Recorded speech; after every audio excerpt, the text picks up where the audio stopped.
hatta wong Arab yang ngaku keturunan Nabi cukup dihormati saja, nggak perlu dijadikan panutan kalau nggak memenuhi syarat. Tanpa bimbingan ulama yang terjadi bukan memegangi Quran Sunnah, malah bertentangan dengan Quran Sunnah, bukan malah jadi ahlu sunnah, malah jadi ahli bid'ah.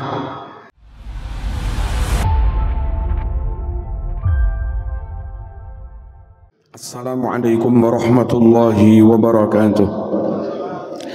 Ila hadratin Nabil Mustafa Sayyidina Muhammadin sallallahu alaihi wasallam wa alihi wa ashabihi wa jami' ikhwanihi min al-anbiya wal mursalin wal awliya wa syuhada as-salihin wal qurra wal mufassirin wal a'immatil mujtahidin wal arwah jami'al muslimina wal muslimat آباءنا وأمهاتنا وأجدادنا وجداتنا ومشايخنا معلمينا وذوي الحقوق علينا ومن أوصانا واستوصانا بالدعاء. الفاتحة. بسم الله الرحمن الرحيم. الحمد لله رب العالمين الرحمن الرحيم مالك يوم الدين إياك نعبد وإياك نستعين اهدنا الصراط المستقيم صراط الذين أنعمت عليهم غير المغضوب عليهم ولا الضالين. Para jamaah ingkang minulya, melanjut yang kemarin bahwa kita orang awam pada umumnya itu tanpa ikut bimbingan ulama nggak akan bisa memahami Quran Sunnah. Tanpa bimbingan ulama yang terjadi bukan memegangi Quran Sunnah, malah bertentangan dengan Quran Sunnah, bukan malah jadi ahlu sunnah, malah jadi ahli bid'ah. Karena dengan keawamannya dia nggak tahu lafadz ini umum tapi maknanya khusus, apa umum yang tetap dimaknai umum nggak ditaksis, atau umum tapi ditaksis orang awam nggak tahu. Ini masuk kias aulawi, nopo masuk kias musawi, nopo masuk kias adna, nopo masuk kias burhani, nopo masuk kiasul illah, napa masuk kiasus sabab, kiasus syabah. Wong awam betul ngerti para rawuh, ujung-ujungnya yang malah keliru. Pokoknya tiang awam pengen ngelakoni Islam, pengen ngelakoni Quran Sunnah, nggih manut kiai niku, yang memang rata-rata kiai cek peloso, cek lirboyo, melengkapi diri dengan ilmu-ilmu sing kula sampaiaken niku wau. Contoh kecil, menawi mboten manut kiai malah keliru. Misalipun wa huwal ladzi fis samai ilahun wa fil ardi ilah, iku Quran ya. Kalimatnya sederhana tapi lek keliru fatal. Fis samai ilahun wa fil ardi ilahun. Letterleknya di langit ada Tuhan, di bumi juga ada Tuhan. Iso-iso wong kuwi malih musyrik. Tuhan itu enggak satu. Neng langit ono, neng bumi ono maneh. Konyol apa enggak ngoten iki? Ya konyol banget. Lah maknanya enggak sesederhana itu. Karena ada alladzi itu isim mausul. Isim mausul itu membutuhkan silah. Silah itu harus berupa jumlah. Kalau jumlah ismiyah berupa mubtada khobar. Jadi ayat itu wa huwal ladzi fis samai ilahun, jangan dimaknai fis samai ilahun, tapi begini, wa huwal ladzi huwa ilahun fis sama wal ladzi huwa ilahun fil ardi. Ilahun maknanya disembah, sesembahan. Jadi maknanya dialah Allah yang mana yang di langit, maaf, dialah Allah yang di langit dia yang disembah, di bumi pula dia yang disembah.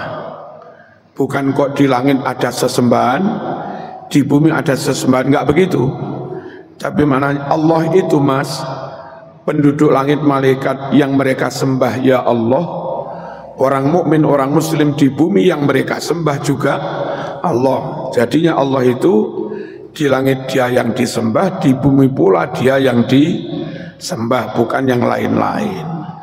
Nah, ngerti terjemahan ngoten niku setelah ulama niku ngerti tentang ilmu nahwu, antara lain bahwa isim mausul alladzi wa huwa alladzi fis sama alladzi itu membutuhkan keterangan silah. Yang keterangan itu kalau jumlah ismiyah harus ada mubtada'nya. Lah tadi mubtada'nya dibuang. Jadi kalau disebut alladzi huwa ilahun fis sama walladzi huwa ilahun fil ardi, yang di langit dia yang jadi sesembahan, di bumi juga dia yang jadi sesembahan. Paham ngeten iki? Wong awam langsung terjemah Quran ya amblas jadi musyrik ya. Contoh mana, nggak manut ulama nggak bisa. Jadi orang dimanuti sekali lagi karena keulamaannya. Ngalim tenan, tak ulangi, syarat orang bisa dimanuti satu, punya kapasitas, kapabel. Quran dia kuasai, sunnah dia kuasai, bahasa Arab, nahwu, sorof dia kuasai, ilmu logika, mantek, kias dia kuasai, sejarah zaman Nabi, sirah nabawiyah, sirah sahabat dia kuasai. Itu namanya punya kapabilitas. Apa? Punya kemampuan. Terus bukan hanya punya kemampuan dok, bukan hanya alim dok, track record, rekam jejak dari dulu nggak pernah aneh-aneh. Gendaan dia nggak pernah, nyolong nggak pernah, khianat nggak pernah, nerima duit-duit subhat yang nggak pernah, lurus, ngapusi nggak pernah, khianat nggak pernah, meninggalkan sholat nggak pernah, dan nggak pernah ngikuti aliran di luar ahlu sunnah wal jamaah. Dari dulu lurus. Dari rekam jejaknya orang ini bisa dipercaya, nggak mungkin koro, nggak mungkin menyimpang. Full taqwallah, benar-benar duwe rasa wedi, khosyah kepada Gusti Allah. Nah, orang yang punya rekam jejak yang top, nggak punya cacat moral seperti ini, dan kapasitas kapabilitasnya sangat mumpuni, orang itu bisa dipercaya. Lamun piyambake dawuh manah niki mboten mamang berorau. Pinter pol tapi tahu gendaan, tahu ngerebut bojone wong, tahu jadi tim sukses, mangan duit subhat. Lah kita nggak nyacat ngalim ya Mas.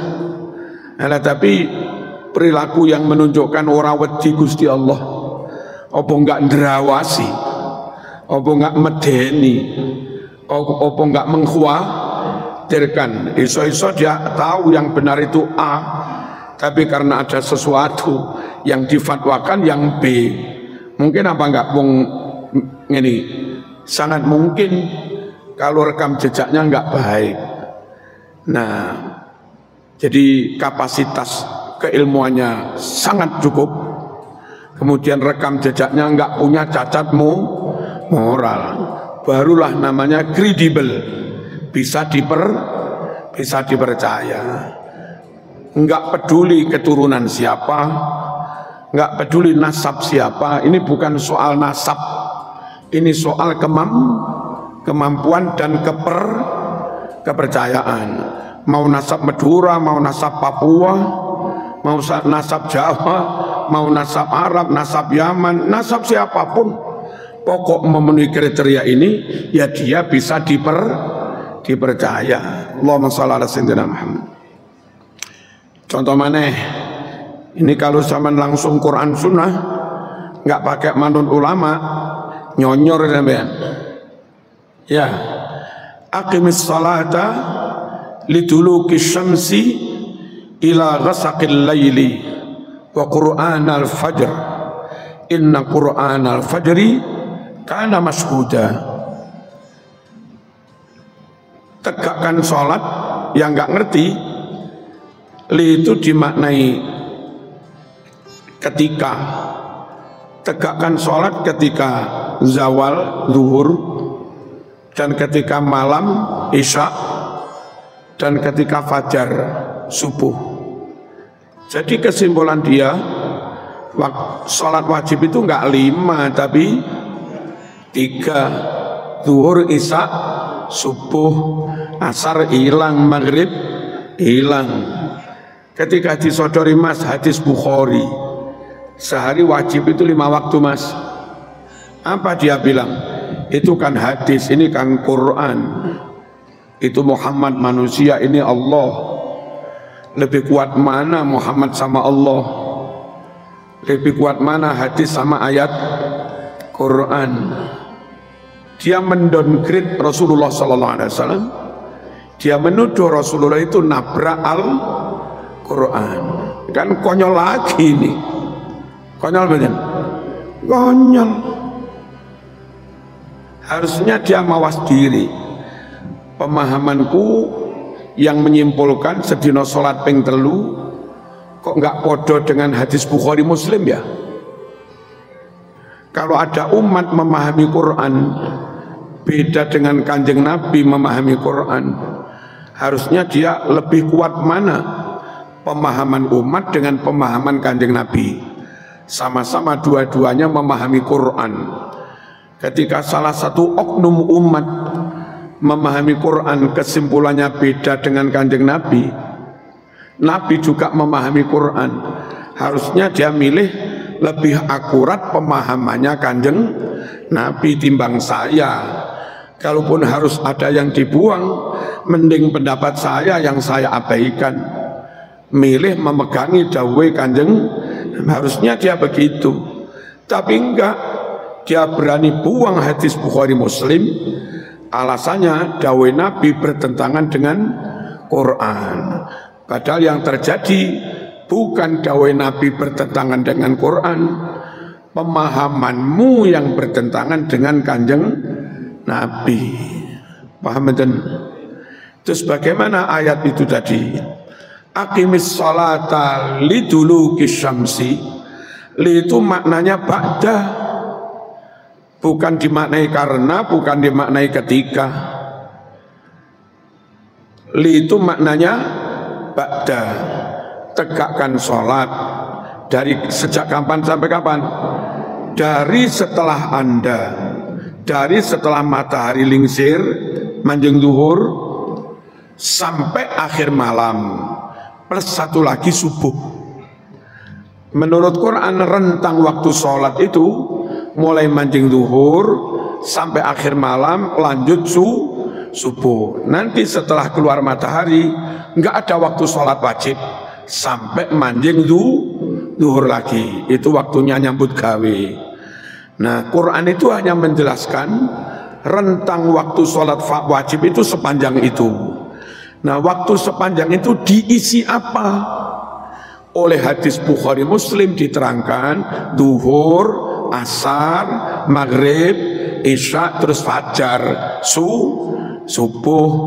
Jadi keterangan Bukhari Muslim sholat sehari 5 waktu sama sekali nggak nabrak ayat Quran ini. Ayat Quran itu hanya menjelaskan rentang waktu sholat itu mas, dimulai dari ba'da zawal sampai akhir isya, sampai akhir malam. Apa itu? Zuhur, asar, maghrib, isya. Jadi yang membuat bentangan waktu ini Quran, tapi yang mengisi bentangan waktu diisi berapa kali sholat itu sunnah, bukan sunnah nabrak Quran mas. Ini waktu ini kosong, diisi sholat apa ini? Zuhur, asar, maghrib, isya, dan Quran nambah lagi subuh, wa Qur'anal fajri. Jadinya sholat itu 5 waktu. Paham jenengan? Wis pokoknya jok kakean pola. Dewek-dewek monggo sing teng Brawijaya menekuni kuliahnya sampai jadi doktor, profesor. Tapi soal urusan ini iki ojo kakean pola mikir dhewe. Ojo kakean pola memahami dhewe. Sampeyan enggak punya piranti alat kelengkapan untuk memahami Quran Sunnah dengan benar. Dari mana sampean tahu 5 maknanya ba'da?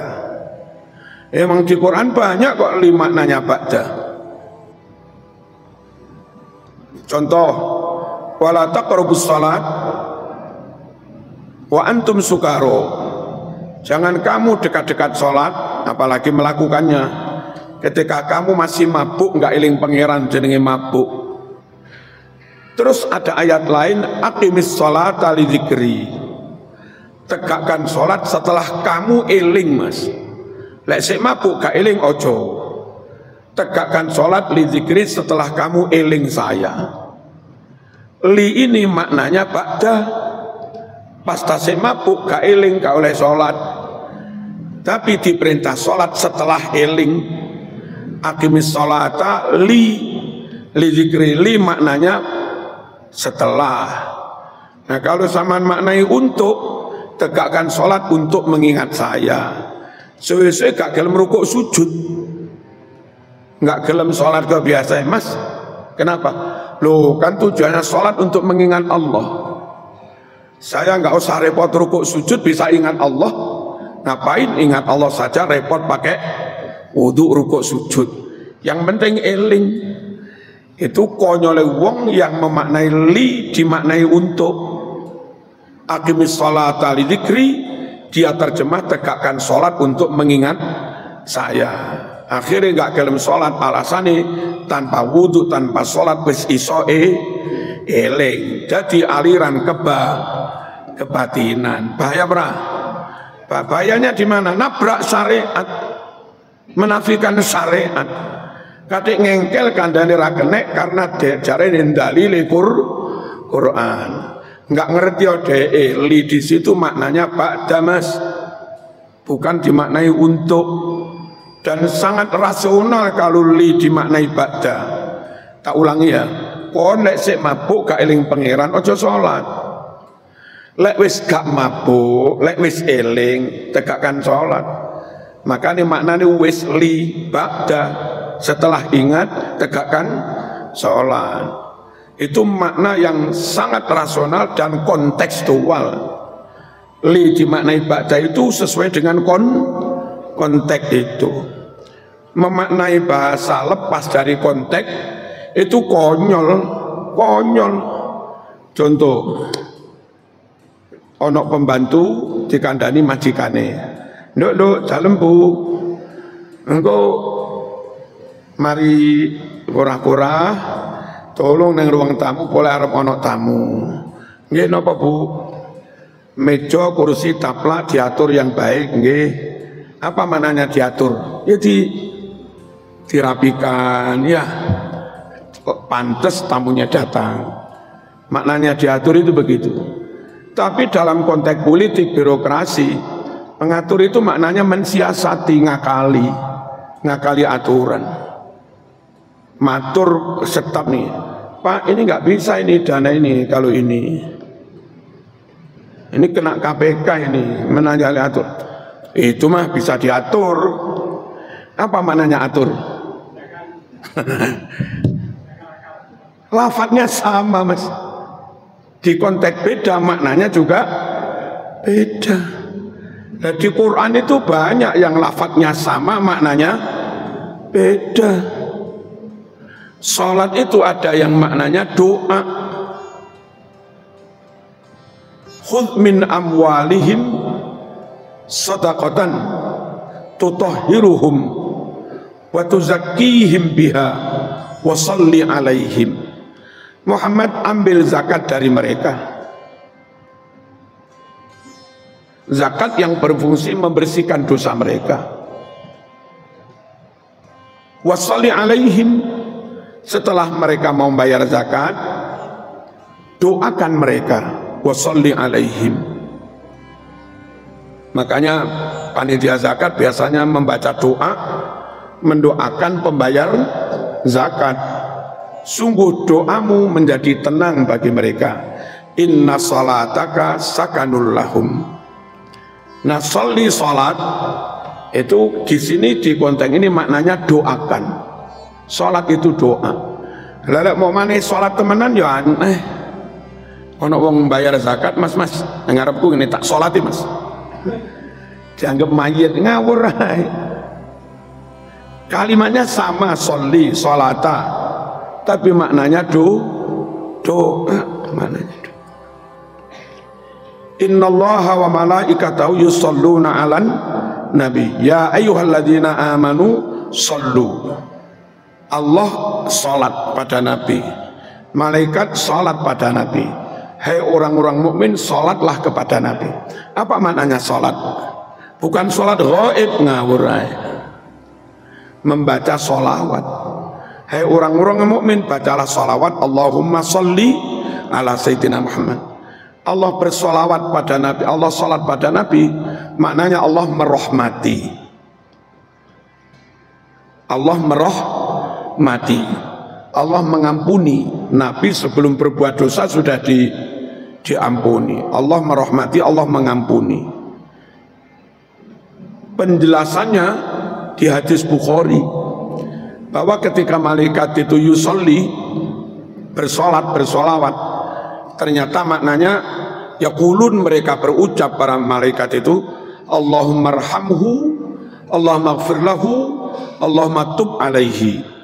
Orang yang masuk masjid punya wudu, sholat qobliyah, sholat tahiyat, lalu sabar menunggu datangnya imam, nggak metu-metu, orang itu disolati malaikat. Apa maksudnya? Didoakan malaikat. Yang di hadis Bukhari isi doanya Allahumma arhamhu, Allahumma ighfir lahu, Allahumma tub alaihi. Ya Allah, wong sing sabar nunggu komat dari tadi bermenit-menit, mboten batal, mboten meta-metu, jenengan paringi rahmat, jenengan ngapura, jenengan terima tobaté.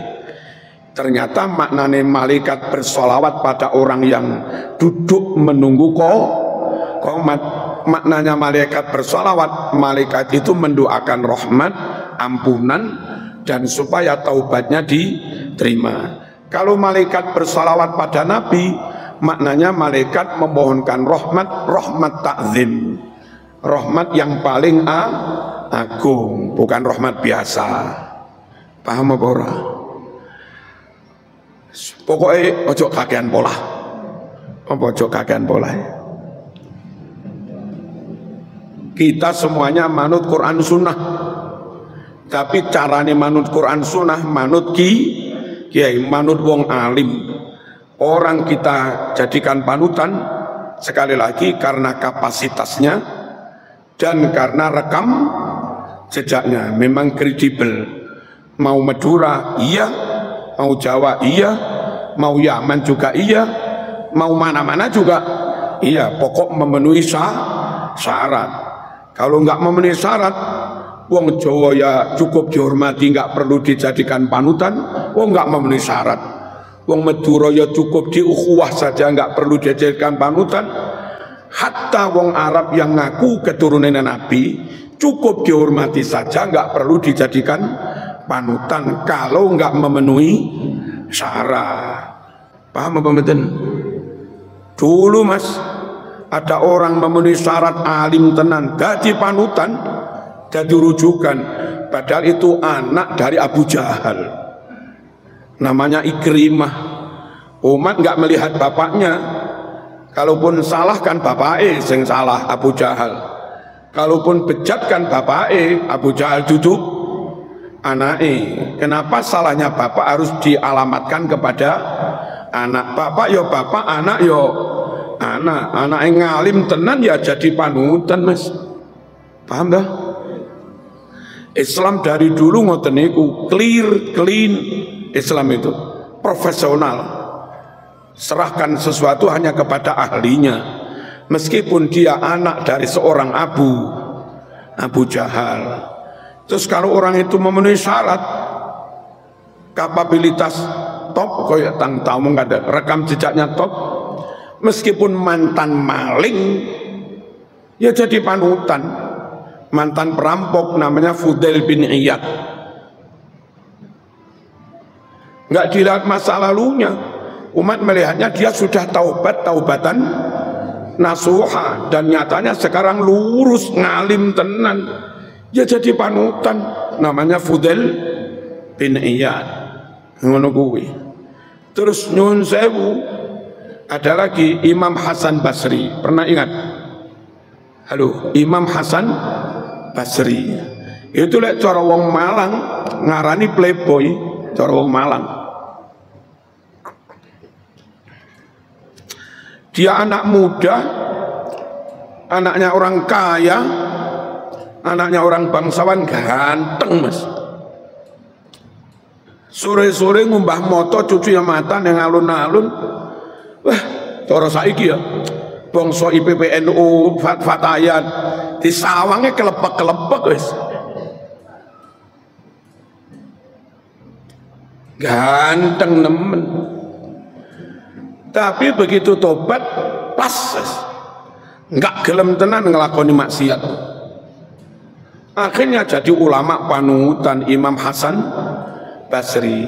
Jadi dalam Islam nggak mengenal dosa waris, nggak mengenal dosa masa lalu. Yang penting sekarang oke ya oke mas. Di Jawa itu andai ada orang alim hafidh Quran, lurus ahlu sunnah jamaah konsisten, ya kita jadikan panutan. Nggak peduli mbak ternyata tokoh PKI, kau urus. Yang PKI lah mbak, yang anti Pancasila lah mbak. Nggak bener. Iki cucunya wis kenceng ya sudah. Lo ngoten nomor rawuh. Islam ngono iku lala pokok dadak kowe anake sapa, putune sapa. Kok malah usummu niku piye? Dene ana wong top kealimannya, top rekam jejaknya, enggak punya cacat. Sak mbah-mbahe yo top dulu itu alhamdulillah sak pol-pole enggak. Tapi andai ada orang memenuhi syarat, memenuhi kriteria, ternyata wong tuanya awam bodoh, ya dia jadi panutan. Meskipun dari nasab yang mungkin enggak hebat lah. Sama nasi ingat ya Hamzawi lah, almarhum eling meden. Ya Hamzawi ini ku cerita teng kula, bapak kula nih kiai awam sangat. Pak Sakur maca Qur'ane ra patek lancar. Mbok kula maca Qur'an ya ora patek lancar. Tapi mak bapak kula niku punya apa?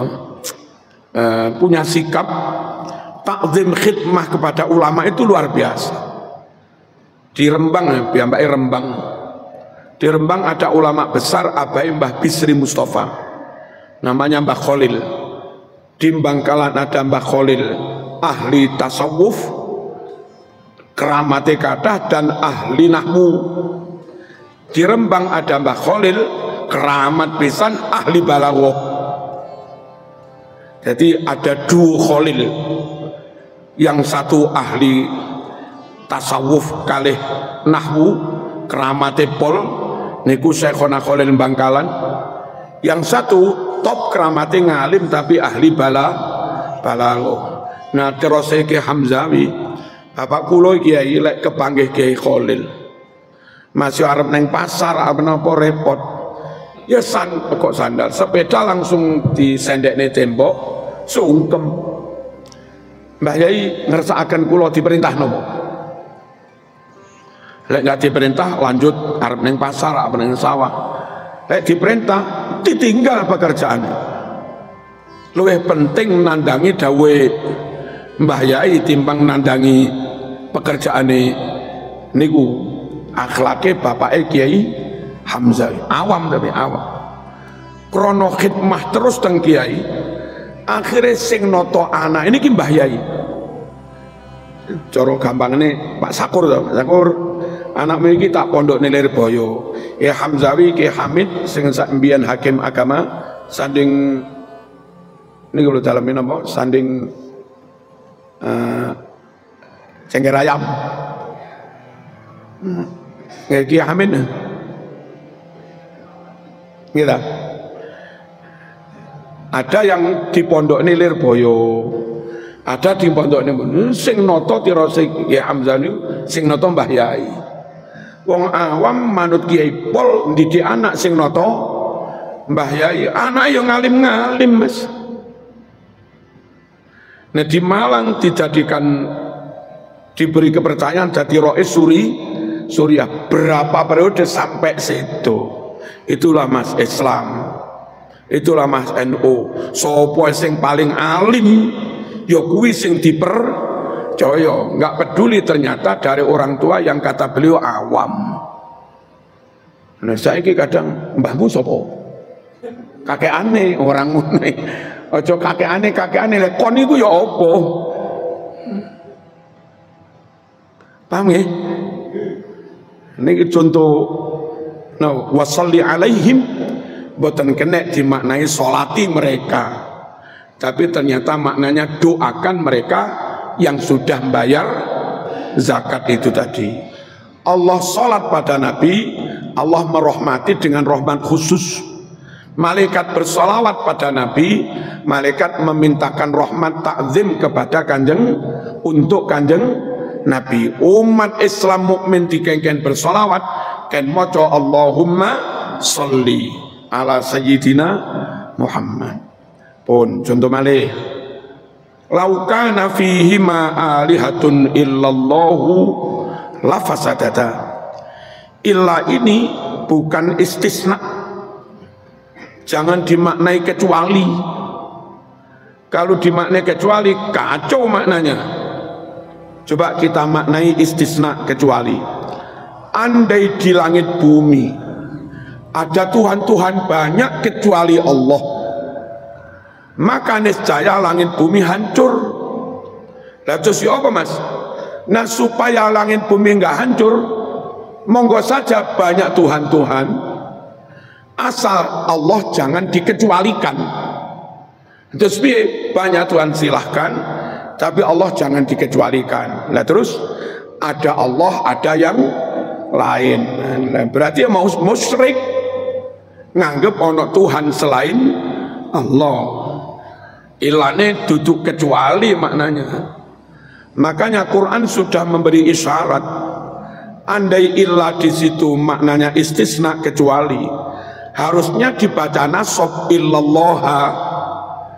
Tapi Quran ini aneh di ayat ini. Ada ilah dibaca rofa illallahu. Harusnya illallaha, tapi diwoco illallahu. Ternyata itu sinyal itu yang ditangkap ulama. Oh, ilah di sini bukan istisna mas. Ilah di sini tidak dimaknai kecuali mas. Tapi ilah di sini ilah isim, maknanya sama dengan ghairu.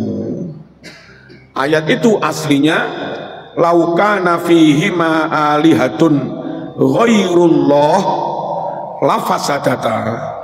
Lamun neng langit bumi ada Tuhan-Tuhan selain, maknanya ngono, ada Tuhan-Tuhan selain Allah, hancur langit bumi. Supaya langit bumi enggak hancur, jangan ada Tuhan-Tuhan selain Allah, yang ada hanya Allah. Benar apa enggak ini? Benar. Bahwa itu maknanya ghairu, selain, diisyaratkan pakai rofaknya illallahu. Yang harusnya kalau istisna bener dipocona sob illallaha. Sing menangkap sinyal kecil ini ya ulama mas. Lek itu ulama ya ditabrak ae. Pokok sesuai dengan terjemah depak jalan wis. Padahal belum tentu bener. Manut ulama ya. Manut ulama mawon. Bukan berarti tidak pegang Quran sunnah. Contoh malih, Allahumma shalli ala sayyidina Muhammad.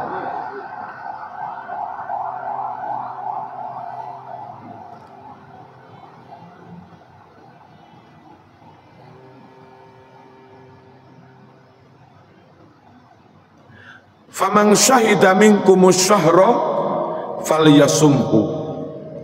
Lek diwaca falyasum. Siapa di antara kamu menyaksikan bulan, maka berpuasalah Ramadan. Ayat ini dalil menetapkan Ramadan harus pakai menyaksikan dulu. Dalilnya ru'yatul hilal. Nggak boleh langsung tetapkan tanpa ikhtiar ru'yatul hilal. Tapi bagi mereka yang nggak mau ru'yat, ayat ini nggak diterjemah siapa di antara kamu menyaksikan bulan. Tapi mereka terjemah syahidah, maknanya hadir fil bait, muqim fil bait, tidak sedang musafir. Jadi saya melihat terjemahan di depan, terjemahnya barang siapa di antara kamu sedang hadir dalam kurung tidak musafir di bulan Ramadan, maka berpuasalah. Bagi yang musafir tidak wajib berpuasa. Jadi ayat ini bagi mereka bukan dalilnya ru'yatul hilal. Paham? Nah, bagi kiai yang ngerti nahwu shorof, nggak bisa mas dimaknai begitu. Mengapa? Asyahro ini nasab jadi maf'ul bih. Kalau nasab jadi maf'ul bih, harusnya ada fi'il yang muta'addi, fi'il yang transitif, yang dia butuh fi'il fa'il maf'ul. Karena ada maf'ul asyahro. Nah, supaya syahidah ini tetap muta'addi, jangan dimaknai hadir, tapi syahidah maknanya menyaksikan, dan memang maknanya menyaksikan syahidah itu. Sehingga ayat ini, siapa di antara kamu menyaksikan bulan, syahidah fi'il, fa'ilnya huwa balik kepada man, syahidah naksani sopo man, naksani asyahro ing bulan, fi'il fa'il maf'ul. Kalau syahidah dimaknai hadir, dia lazim intransitif, hanya fi'il dan fa'il tok, hanya kalimat verbal dan subjek tok, nggak ada objek, wong intransitif. Jadi faman utawi sopo wongi iku syahidah naksani sopo man asyahro ing bulan, fi'il fa'il maf'ul. Lek dimane hadir, faman utawi sopo wongi iku syahidah hadir sopo man, hadir nggak punya maf'ul lazim. Terus asyahro nasab iku jadi opo? Jadi maf'ul ora kena wong fi'il lazim. Kata orang pondok, mau nggak mau syahidah yang maknanya ganda bisa dimaknai menyaksikan, bisa dimaknai hadir, tapi karena punya maf'ul wajib dimaknai nyekseni. Terus asyahro dadi maf'ul diwaca nasab. Lah ngono kuwi. Sampeyan ora paham ora apa-apa. Tapi ngerti bahwa kiai itu setiap memaknai bertanggung jawab secara keilmuan, mboten ngawur. Dong apa ora? Salat jamaah, kata kiai, sampean telat makmume ruku, wis gak roh maca Fatihah, wis gak menangi imam maca surat, teko imam wis ruku, tapi sampean cepet, Allahu Akbar, tumaknina bentar, ndang ruku, isom barengi ruku'e imam tumaknina sah, rokan itu sah, perkara bacaan Fatihah ditanggung imam. Kok kiai wani ngono kuwi dalile ndi? Dalile satu, hadis sahih Muslim, qiraatul imam qiraatul makmum, bacaan imam sekaligus itu menjadi nanggung bacanya makmum yang telat kayak begitu. Paham kan? Yang kedua, ternyata dari ayat warka'u ma'ar raki'in, rukuklah kamu bersama imam yang rukuk. Salat itu kan mulainya duduk rukuk, takbiratul ihram, iftitah, Fatihah, surat, lagi rukuk. Ternyata perintah jamaah di Quran iku sing penting rukuke iso bareng. Warka'u ma'ar raki'in, rukuklah bareng orang yang rukuk. Pokoknya zaman makmum yang telat seisom barengi ruku imam, ya sudah. Jadi kiai berfatwa itu bertanggung jawab. Halo, sik mamang maneh manut kiai, manut kiai mau. Ayo tak baleni maneh. Ono tak orang yang memproses diri sampai alim, yang melebihi kiai. Rata-rata kiai itu kasep rabi mas. Ayo, arang kiai nggak kasep rabi. Nggih. Sakniki mergo sono pengasuhe Ustaz Yudin. Kula alumni mriku para rawuh. Niku kula lahir 66. Piyambake kalau enggak lepat lahir 63. 62 napa 63. Niku lho simae setelah kula. Ngono lho Kiai. Menting ning ilmu, Mas. Kurang iki golek ilmu maneh ning kono, kurang ilmu iki nang kono maneh, sampai lengkap lagi mikir rabi. Lan dheweke iku selikur njaluk rabi. Kek ngilmune sik sak piro. Lah ngono gak gelem manut Kiai. Kira-kira 2 minggu yang lalu Yai Mat Gading tindak teng kula cerita masa lalunya nikah kali ning Lulu niki. Mbiyen teng Ma'arif Singosari ning Lulu garwane. Terus Yai Mat Gading nikahipun sekitar 40. Ngilmu mau mondok kene pokok ngono kuwi. Calon kiai sampai rapat mikir nasibe dhewe kapan rabine. Halo. Jadi kalau akhirnya jadi panutan ya wajar, Mas. Ngilmune cukup mondoke puluhan tahun. Bapak kula niku kelahiran 29. Punya anak pertama Mas kula itu tahun 64, berarti nikah tahun 63, kelahiran 29, sak menunggu telat, umur 34 lagi rapi. Ayo sapa maneh? Rata-rata kiai ini ku kasep rapi, penting ini ilmu. Wis mondok iku bertahun-tahun dan sangat intensif, padat, efektif. Menawi nyuwun sewu Ustad pernah kuliah di UB, di UM, dan pundi-pundi akhirnya dadi Ustad, sarjana ekonomi tapi dadi Ustad, sarjana teknik tapi dadi Ustad. Itu kan hasil likok seminggu pisan niku. Itu pun nggak padat, ngene wis wani ngustad, Mas. Kiai bukan 4 tahun, bukan seminggu pisan, bertahun-tahun dan padat. Ba'da subuh ngaji, duha ngaji, ba'da durung ngaji, ba'da isya ngaji bendino. Jadi maknanya mau padaknya hasil likok seminggu pisan, ya baina sama wasumur minyak, Mas. Sekali lagi, lek kula jaman ngeten kon golek panutan dalam agama, kula luwih seneng manut ki luwih mantep manut kiai. Prosesnya ngono kuwi. Nyuwun sewu. Kalau di dunia umum kajian satu kitab 5 tahun durung mesti hatam, Mas. Teng pondok iki kula ngalami dhewe lho, ngalami dhewe. Pondok Desa Blitar Karangsono Kanigoro. Sing balah kitab kadang Mbah Ridwan Mbah Kakung, kadang Ki Hasbullah Pak D. Itu yang namanya hatam Bukhari 4 jilid gede-gede, sakulan hatam. Kitab Ihya Ulumuddin 4 jilid, sakulan hatam.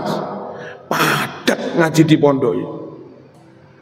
Sahih Muslim sakulan hatam, kula ngalami.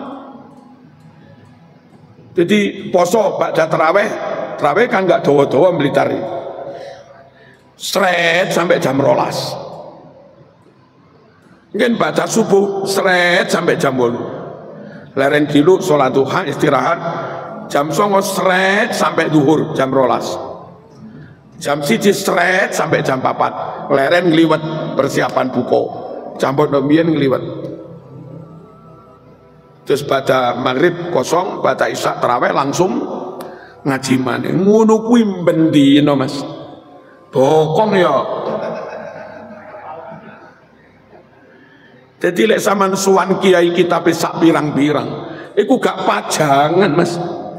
Iku pancen kitab sing biyen ning pondok wis tau diwaca di ngaji. Dong ora. Pokoknya kula hormat kepada siapapun, kula toleran pada siapapun, kula siap menjaga ukhuwah dengan siapapun, tapi soal manut sapa kula manut kiai. Paham ora? Al-Fatihah. Bismillahirrahmanirrahim. Ya kana uti kana sallallahu alaihi wasallam. Sallallahu alaihi wasallam.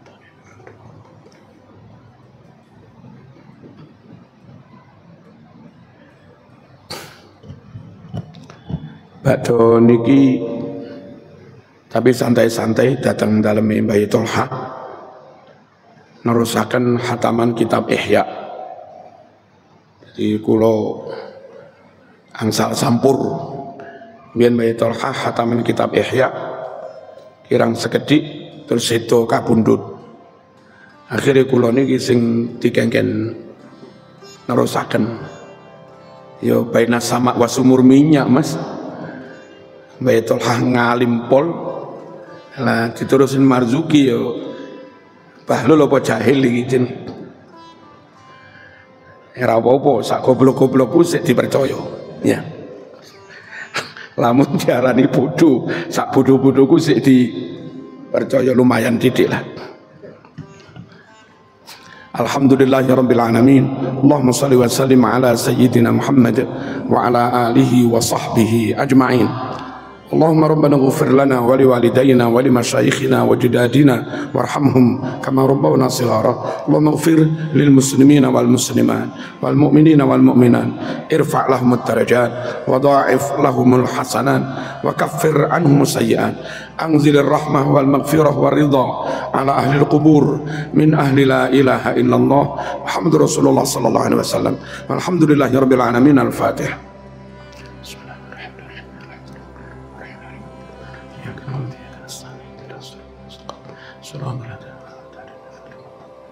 Wassalamualaikum warahmatullahi wabarakatuh.